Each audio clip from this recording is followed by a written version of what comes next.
Bonsoir les amis, bienvenue dans mes réflexions personnelles et ce soir nous allons aborder le sujet du rapport entre l'homme et la femme et comme vous le savez, il faudrait bien plus qu'une éternité pour pouvoir se comprendre. Il faudrait peut-être que Dieu puisse descendre sur cette terre afin d'être un arbitre plus qu'équitable, un arbitre plus juste. Et vous allez voir en fait sur l'écran derrière, j'ai marqué une pensée très propre à moi, où j'indique que pour retrouver la femme, l'essence de la femme originelle, la femme avec un grand F, il faudrait peut-être que nous revoyions nous-mêmes nos propres comportements. Il faudrait peut-être que nous rééduquions l'homme, les hommes, pour que ensuite la femme puisse se comporter comme celle qu'on aimerait qu'elle se comporte. Mais ça, c'est une pensée personnelle, et ce soir, on va rentrer un peu plus en profondeur sur le sujet. Le rapport entre l'homme et la femme est un sujet assez délicat et c'est un sujet qui ne finit jamais.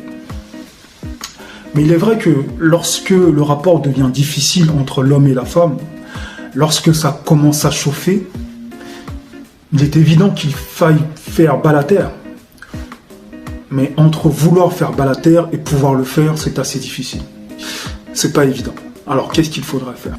Déjà, comprendre la différence entre écouter et entendre. S'écouter, c'est pouvoir avoir la capacité de percevoir le son que nous entendons et de pouvoir l'analyser. Entendre, c'est tout simplement avoir la capacité de pouvoir entendre un son. Et dans un couple, lorsqu'on ne s'écoute plus, mais qu'on s'entend parler, il peut y avoir des dégâts. Il faut savoir s'écouter, c'est pas évident. Écouter sa femme ou écouter son homme, c'est effectivement l'entendre et essayer de comprendre. Vraiment, l'objectif est de comprendre ce que la personne essaie de nous passer comme message. Par contre, si on est dans la posture de seulement entendre ce que l'autre dit, on n'a qu'une envie, c'est de répondre aussi. C'est nous aussi de pouvoir s'exprimer.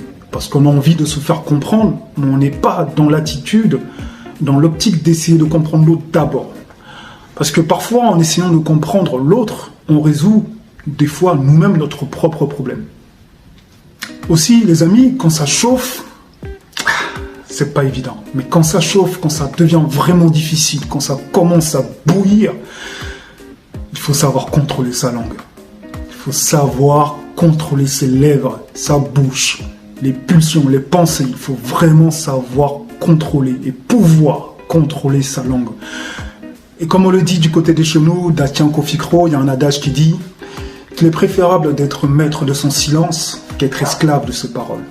Parce que effectivement, quand ça chauffe, quand ça brûle, on dit des choses que parfois nous pouvons regretter. Et comme on le dit, rien ne se perd, tout se transforme. Chaque parole, chaque dénigrement, chaque insulte, chaque ton, dans le but d'énerver, d'exaspérer, d'agacer, ne se perd pas. Ça plante, ça se plante dans le sol et ça va germer, ça va créer quelque chose qui reviendra comme un arbre avec des fruits que ça va porter. Idéalement, les amis, ce serait de se comporter comme un mur en mousse ou comme un filet. Vous savez, si vous frappez violemment la balle contre un mur en mousse, eh bien, la balle va s'écraser contre ce mur en mousse. Ensuite, elle va tomber par terre, elle va rouler vers vous et vous n'aurez plus qu'à la ramasser. Et c'est pareil pour le filet. Si vous frappez de la plus méchante, de la plus violente des façons, une balle contre un filet, cette balle va s'écraser. Le filet va amortir la puissance, la force de votre frappe. La balle va s'écraser par terre, vous n'aurez plus qu'à la ramasser. Idéalement, c'est comme ça qu'il faudra se comporter. Par contre, si jamais vous vous comportez comme un mur en béton, eh bien vous allez renvoyer la balle avec la même force qu'elle vous est venue. Et du coup, ça va aller en pleine poire de l'adversaire, en face, de votre partenaire, et un jeu de tennis va se mettre en place. Et je vous assure que, en voulant avoir le dernier mot, il faut savoir que celui qui a le dernier mot est en réalité le premier qui a perdu. Donc avoir le dernier mot, en finale, n'est pas une victoire. Quand ça chauffe, les amis, amortissez. Comportez-vous comme quelque chose de souple, quelque chose qui est vraiment de la mousse, comme un filet, comme de la soie. C'est pas évident à faire, c'est plus facile à dire qu'à faire, je le sais. Mais idéalement, c'est ce qu'il faudrait faire. Les amis, vous savez que la femme aime être le centre de tout. La femme veut qu'on parle que d'elle. Idéalement, la femme voudrait qu'on parle d'elle d'abord. Pourquoi pas d'elle? De temps en temps d'elle, pratiquement tous les jours d'elle, et au final, qu'elle soit la seule et unique personne dont on parle.